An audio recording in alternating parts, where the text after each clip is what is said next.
비가 오고 있어요. 꽤 많이 겨울 비치고는 꽤 많이 지금 내리고 있습니다. 아마 눈으로 왔으면 한 10cm 이상 이렇게 쌓였을 양인 지금까지만 봐도 그런데 편리함으로 보면 비가 낫죠. 눈이 오는 것보다는. 그렇긴 한데 계절로 봐서는 비가 올 때는 아닌데 그런 생각이 있습니다. 그리고 자연 환경적으로 봐도 지금은 눈이 와야 되는 때거든요. 눈이 와야 그 눈이 이제 산에 쌓이고 이게 내년 봄까지 안 녹아야 되는 때거든요. 그래야 서서히 눈이 녹아 들어가면서 땅에다가 습기를 이렇게 물을 공급하고 그 힘으로 이제 봄 가뭄을 이겨내고 여름까지 생물들이 살아갈 수 있는 그 수분의 공급이 이제 이 눈에서 겨울에 쌓인 눈에서 오는 건데 이렇게 비가 돼갖고 다 비는 그냥 순식간에 다 흘러가 버리잖아요. 그러면은 이거는 이제 생태적으로 좋은 것은 아닙니다. 안타까운 일이죠. 우리가 오랫동안 살아왔던 그 자연의 질서 뭐 그런 것들이 이제 깨어지는 그런 모습들이거든요. 그래서 그런 걸로 보면은 좀 탄식이 나오는 그런 현상이기도 하고요. 또 뭐 경제 모든 걸 경제로 보는 것도 참 그렇긴 한데 이제 벌써 12월이 10일이 오늘 11일인데 이러면 이제 소위 겨울 장사라려나요? 겨울 영업하는 분들은 거의 이제 포기해야 됩니다. 이제 겨울 상품들은 팔릴 가능성이 거의 없죠. 악순환 같은 것이 되기도 하고 뭐 그거는 사실은 또 뭐 소비해야 이 경제가 움직이는 거니까는 잘못된 구조죠. 그거는 그 전제가 잘못 소비를 전제로 경제가 지속될 수 있다는 논리는 그거는 큰 허점이 있는 그런 논리인데 그래도 지금의 현재의 경제는 그런 거를 근간으로 하거든요. 어떻게든지 소비를 시켜서 소비를 통해서 경제를 지속시키려고 하는 이게 이제 말도 안 되는 생각이긴 한데 현실적으로 이제 그렇습니다. 그래서 정부에서도 막 돈을 주잖아요. 뭐 가서 사 먹으라고. 안 먹으면 되지 그거를 이렇게 했는데 근데 하여튼 지금 그런 일들 있고 하여튼 그런 때를 우리가 지금 살아가고 있고요. 그러는 중에 이제 대림절 기간을 우리가 지내고 있습니다. 그래서 너희가 이 시기를 알라 하신 그런 말씀이 있는데 지금 우리가 어느 때를 살아가고 있는지 우리가 정신을 차리지 않으면 알지를 못하죠. 내가 지금 어느 때를 살아가고 있는지를 알지를 못하는 그냥 그런가 보다라고 이제 그러는데 바울이 탄 배와 그 일행들은 지금 멜리데 섬에 와 있습니다. 멜리데 섬은 지금의 이탈리아 남쪽에 있는 작은 섬인데 작다고 말하는 것도 제주도보다 한 6분의 1 정도 크기입니다. 그렇게 작은 섬은 아니죠. 그렇죠? 제주도가 한 1800km 제곱 정도 되기 때문에 제주도보다 한 6분의 1 정도 크기의 섬이 이 멜리데 섬이고요. 지금은 말타라고 부르고 있습니다. 사도행전에서 멜리데인데 지금 이제 세계 지도를 찾아보면 이 섬을 말타라고 하는 그런 섬으로 부르고 있고요. 비행장도 있습니다. 지금 비행장도 있고 이 바울 당시에도 항구가 4개나 있었던 섬입니다. 그리고 이 바울이 탄 배가 이제 그 모래톱에 올라서 거기서 깨어졌잖아요.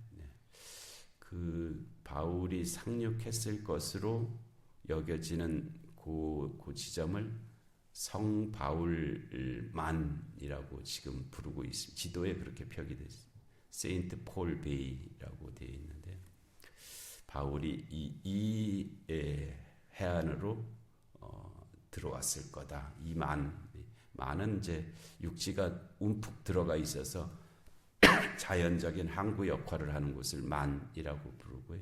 곳은 육지가 툭 튀어나와 있는 곳을 이제 곳이라고 부르는데 성 바울 만이 이 말타 섬에 있다 그래요. 저도 여기 가보진 못했는데 언젠가 기회가 되면 바울이 그렇게 죽을 둥살둥해서 여기에 왔구나. 거기 모래톱에 한번 발을 디뎌보고 싶은 그런 생각은 있는데요.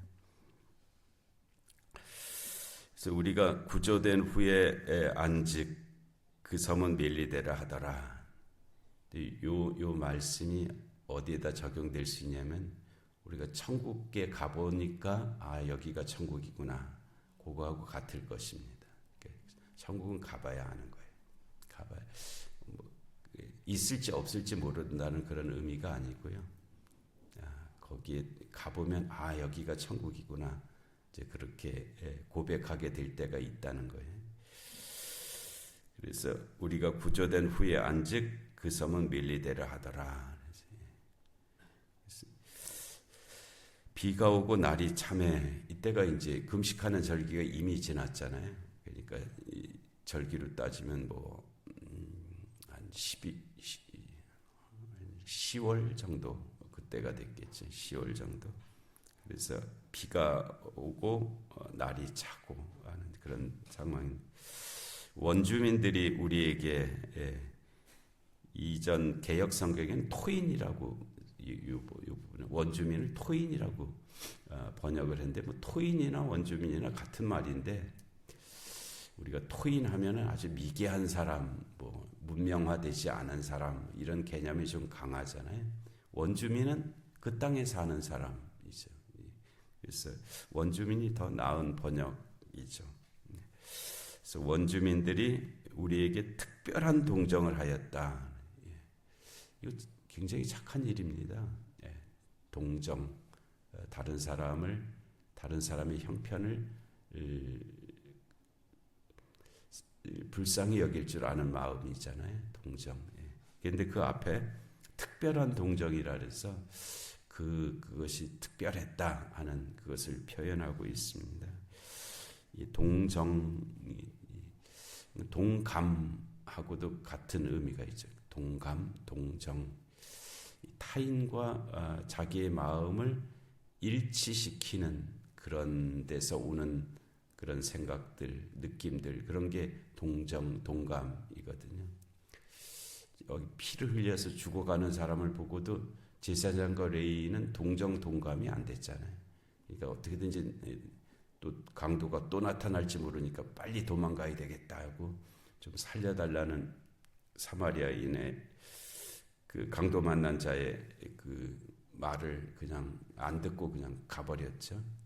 근데 사마리아인은 강도 만난 사람을 보고는 동정, 동감이 되었으니까 거기에서 말에서 내려서 그 사람을 씻고 다시 예루살렘으로 다시 돌아오는 그 수고를 아끼지 마다하지 않았던 그런 일인데, 하여튼 이 동정, 특별한 동정, 다른 사람의 형편을 보고 그 사람과 자기를 같이 여길 수 있는 마음, 그것이 이제 이것인데요. 이 동정이 안 되는 상태가 무정함이죠. 무정함. 동정이 안 되는 거예요.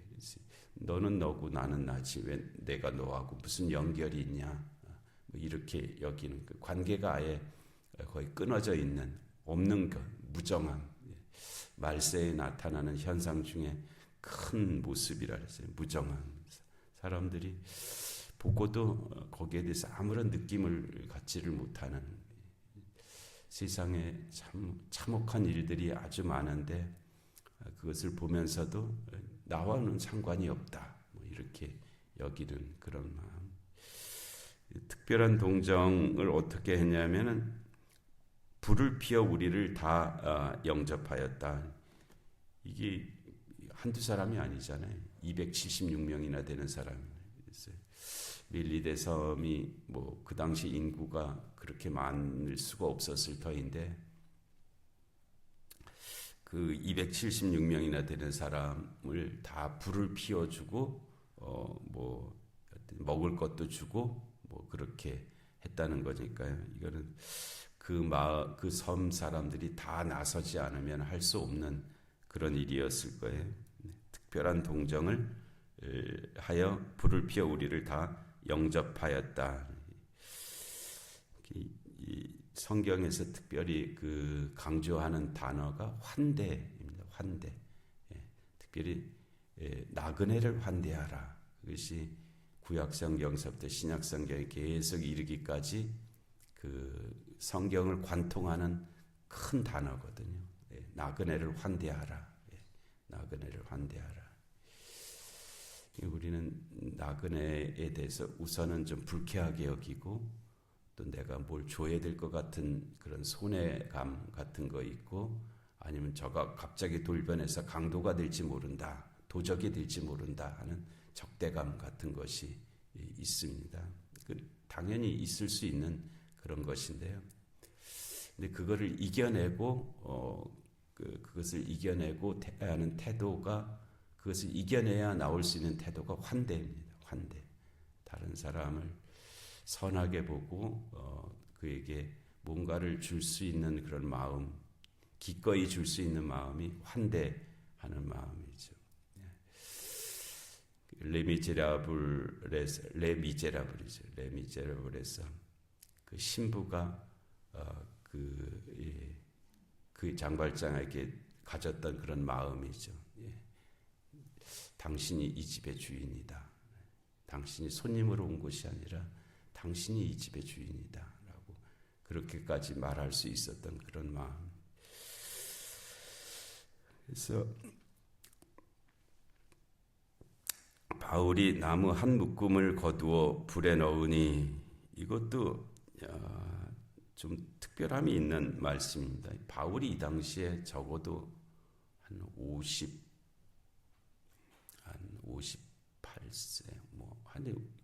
근 60세에 가까운 그런 나이거든요. 그럼 지금은 60세가 많지 않잖아요. 많지 않지만 그 당시에 60세는 아주 많은 나이였고 276명 중에 아마 제일 나이가 많았을 가능성도 있습니다. 근데 이게 이제 그 섬에 상륙해서 뭐 불을 떼는데 나무가 부족해서 그 나무를 더 가져다가 불을 피우는 그런 장면으로 보이는데 이때 뭐 바울이 꼭 가야 될 것 같지는 않잖아요. 그렇죠? 나이도 그렇고 머리도 하였을 것 같고 그리고 또 이 배에서 바울이 그 중심에 설 수 있도록 하나님께서 역사하셨잖아요. 그래서 권위도 그에게 있었고 그런데 그 상황에서 바울이 나무 한 묶음을 거두어 불에 넣었다. 그거는 섬기는 자세죠. 자기가 앞장서서 그 역할을 하고 있습니다. 내가 뭐 이제 그렇게 당연히 그렇게 안 했겠지만은 하여튼 바울이 그런 태도를 갖지 않고 자기가 직접 가서 나무를 가져다가 불에 넣는 그런 모습을 보이고 있습니다. 굉장히 지쳤을 때잖아요. 아주 힘들고 사람이 좀 여유가 있으면 뭐 좀 그렇게 하지만 바닥이 드러나는 그때쯤에 잘하는 것은 아주 어려운 일이거든요. 우리가 넉넉할 때는 누구나 좀 비슷하게 그렇게 베풀 수도 있고 그런 태도를 취할 수 있는데 바닥이 드러나는 때가 있잖아요. 그때 어떻게 하느냐가 정말 그 사람의 됨됨이를 나타낼 수 있는 그런 때이기도 한데요. 다 지치고 그냥 뭐 정말 그냥 눕고 싶은 그런 때 바울이 일어나서 나무를 가져다가 불을 피워주었다는 거예요. 근데 뜨거움으로 말미암아 독사가 나와 그의 손을 물고 있는지라. 아주 기괴한 모습이죠. 나무 딴 사이에서 독사가 들어있다가 그 독사가 물었다는 거예요. 바울을 손을 물었다는. 그러니까 이게 참 우리가 뱀을 꼭 미워할 이유는 없는데 하여튼 정서적으로 뱀은 또 성경에서 뱀은 좀 사단 마귀의 형상으로 이렇게 자꾸 비유가 되어서 더 우선 보기도 좀 징그럽긴 징그러워요. 근데 거기다가 이 정서적으로 뱀에게 그런 모습이 그런 의미가 더 씌워져 있어서 더 그런데요. 에덴 동산에서도 뭐 뱀이 나타났었다고 그러고 뭐 이렇게 뱀 여자의 후손이 뱀의 머리를 밟고 뱀은 여자의 후손의 발뒤꿈치를 물을 것이다. 이제 이렇게 말씀하셨는데 여기서 이 독사가 바울의 손을 물은 것도 같은 맥락이죠. 뱀이 여자의 후손의 발뒤꿈치를 물을 것이다.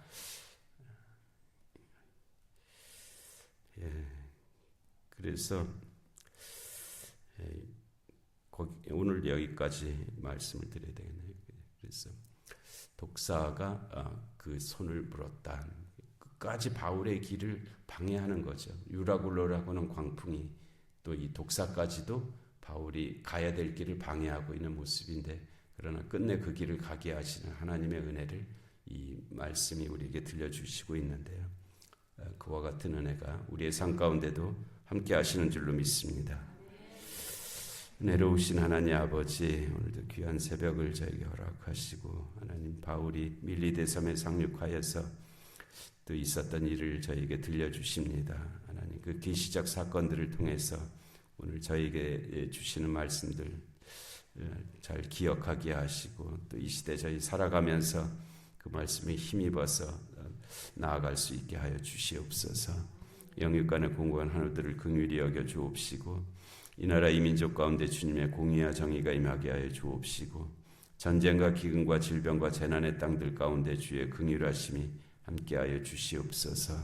하나님 이 새벽의 기도 가운데도 은혜의 은혜를 더하여 주시기를 간절히 비옵고 예수님의 이름으로 기도하옵나이다. 아멘.